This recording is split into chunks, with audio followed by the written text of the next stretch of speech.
In Vienna, Johann Oberauer has realized the growing importance of constructive and informative reporting. He launched a debate about the concept some time ago here at the European Newspaper Congress in this wonderful location. Last week I was in London and in Oxford for 2 days where I discussed it with editors from the BBC, the FT, Sunday Times, The Guardian and others. And it was really gratifying to see the growing openness to this concept and the increasing interest in new formats and of cooperation.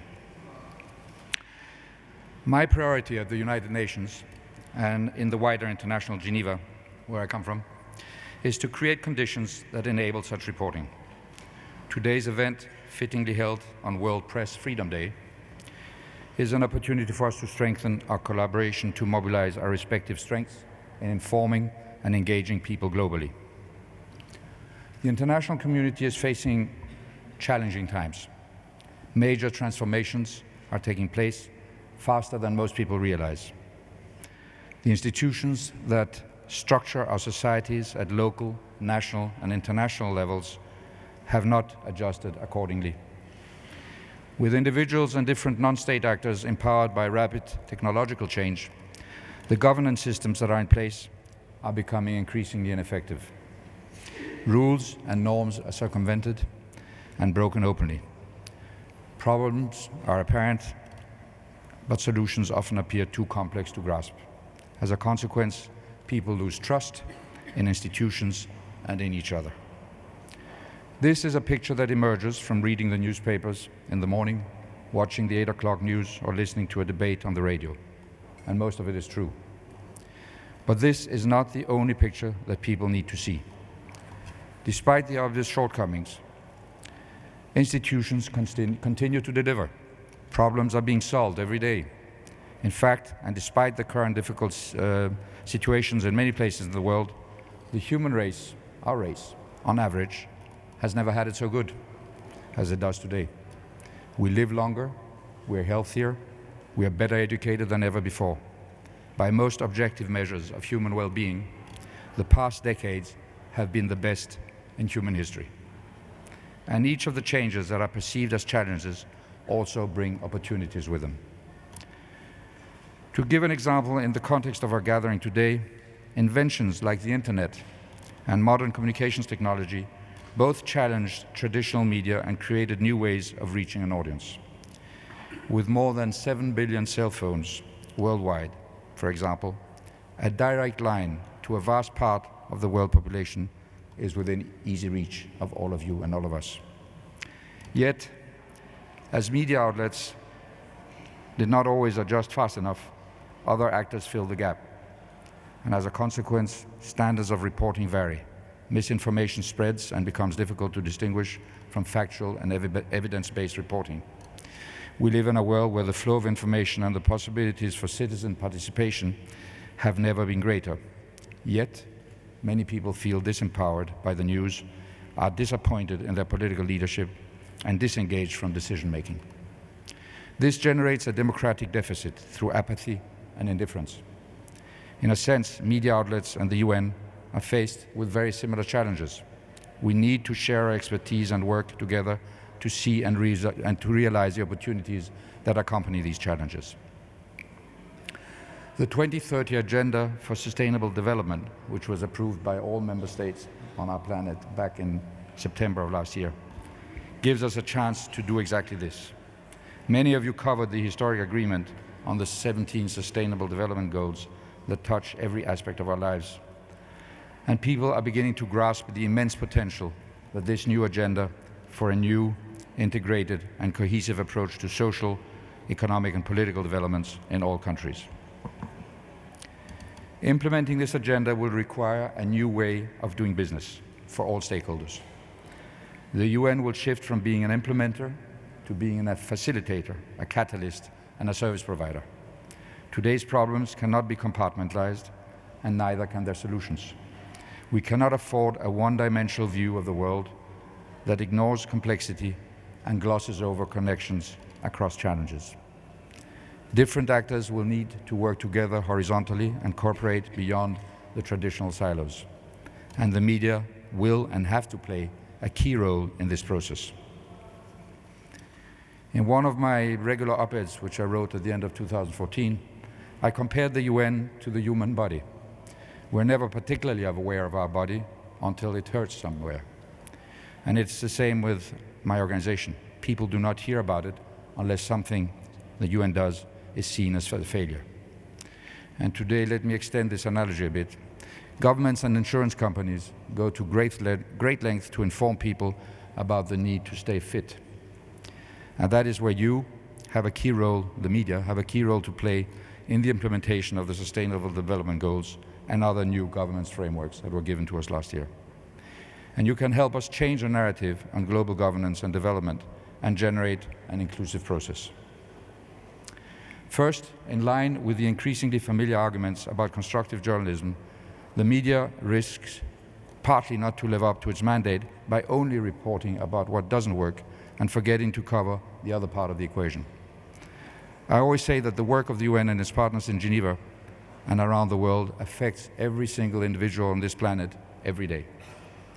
Whether it's through standardized road signs, guidelines that ensure safe vaccinations, or by putting in place international regulations enabling us to use the mobile phones in different countries, and there are millions of these examples, we simply would not be able to live the way we do without this important work being carried out by the UN family of organizations.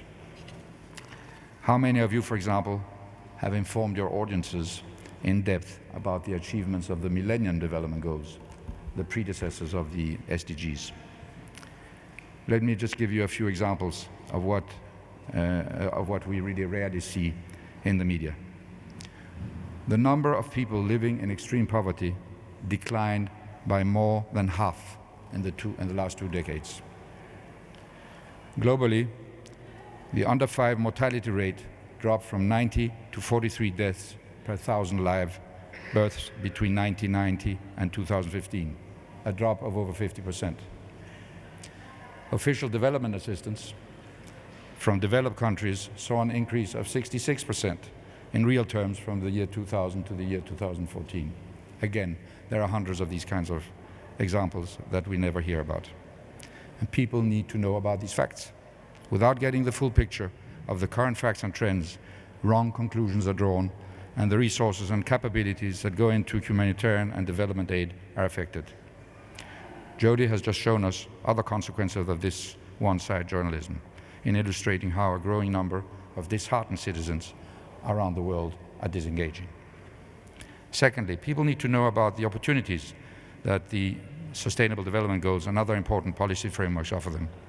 Empowered and well-informed individuals will be critical in holding their governments and institutions accountable. We have set, and my boss, the Secretary General, has set the ambitious goal of making sure that at least 2 billion people have a basic knowledge of the content of these global goals by the end of next year, 2017. To achieve this, we will have to activate 1,000+ well-informed individuals every single day from now on, who can promote the goals and spread the messages in a snowballing effect. And finally, there will be also a smaller circle of experts on this agenda who will be central in the efforts to create synergies, connect different actors, and ensure a cohesive approach to implementation. All of this is not going to be possible without the amplifying voices of the media. Particularly at the local level, well-informed community media and social media are associated with a range of benefits that are highly relevant to the challenges of poverty eradication, which is a crucial goal to be achieved by 2030. Lead media, in the way Professor Turner has elaborated to all of us earlier, are a key vector that can help give practical meaning to this agenda and its relevance to the daily life of everyone. Third, the media will also be essential in helping to foster the new, more collaborative business model that will be required to achieve these 17 goals. By spreading information about different sectors and their involvement, the media will help us, and will help all of us, learn from best practices. It can connect good ideas of individuals with the budgets and expertise of other actors, NGOs, national ministries, etc. The UN as an organization has a very strong convening power, and we will need to use this to bring actors together. And through innovative media, this convening power can be scaled to new levels. Fourthly, the media will need to help monitor progress and shortcomings. With 17 goals and 169 targets, the 2030 agenda is complex and very ambitious, and monitoring it effectively will require the continued spotlight on failures and mistakes, but also on success stories and good practices. To enable journalists to have access to facts and to develop the necessary expertise, the UN, governments and other stakeholders must implement changes as well. The Sustainable Development Goals have recognized the urgency to ensure public access to information and protect fundamental freedoms in accordance with the national legislation and international agreements. As we meet on World Freedom Press Day, or World Press Freedom Day, a first example of an area where we have to continue working is the need to ensure free and safe environment for journalism and media workers. Through entities such as UNESCO and the Office for the High Commissioner for Human Rights, we have to make progress to protect journalists' rights. A second area where all of our entities across the UN system and many of our partners have potential to improve is in the knowledge of how best to provide information to media outlets. Part of the Perception Change project, which I launched in Geneva a couple of years ago, has been the creation of a network of almost 90 actors from the international world to exchange best practices in how we collaborate with the media and how we interact. We have, just another small example, we have established, and we've taken a lesson from speed dating and turned it into journalism. And we are now having speed dating events where journalists can interact with the heads of organizations and other officials in very concentrated times and short span of time to provide the opportunity to quickly get different perspectives on the same story. Our information service, now both in Geneva and elsewhere, is a facilitator, a catalyst, and a service provider to the media. From anywhere in the world, you can follow news briefings, new developments and events from what we do on the streaming platforms, webtv.un.org, on Twitter, on Facebook and other social media.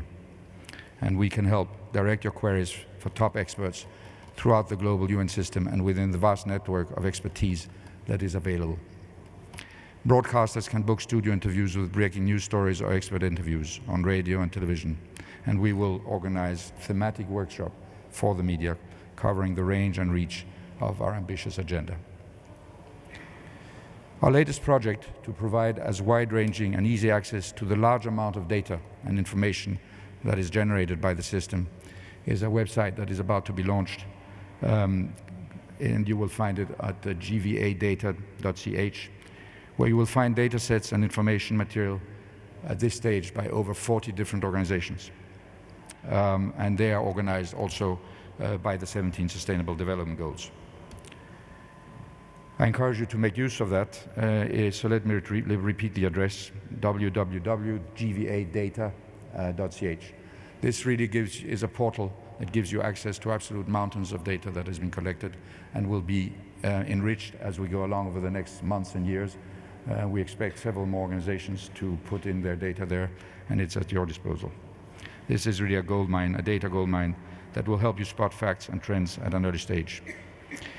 We also have a team of academics around the world that can help you and your editorial teams to develop your own indices, such as, for example, the Guardian Gender Index, or the Courier Migration Index, or the NZZ Globalization Index. The support and engagement we have seen by our member states and other partners in our efforts to adopt a new working culture of increased transparency is an encouraging sign that we are on the right track and that we will continue with. Ladies and gentlemen, we have an ambitious agenda ahead of us. The world is not in a very good shape right now, but there are tremendously inspiring examples of progress. These give hope and reason for optimism. Together, we must make sure that through a constructive partnership, they are shared across the globe. In a world of 7 billion people, with a cacophony of voices that are often ill-informed and based on narrow, personal and local agendas, We need journalism at its best. Constructive journalism offers a way to do that. We have now a unique window of opportunity to implement this. And I and my colleague in the UN system stand ready to contribute to this effort that must be a collaborative, truly collaborative effort with you if we are going to be successful in it. Thank you very much.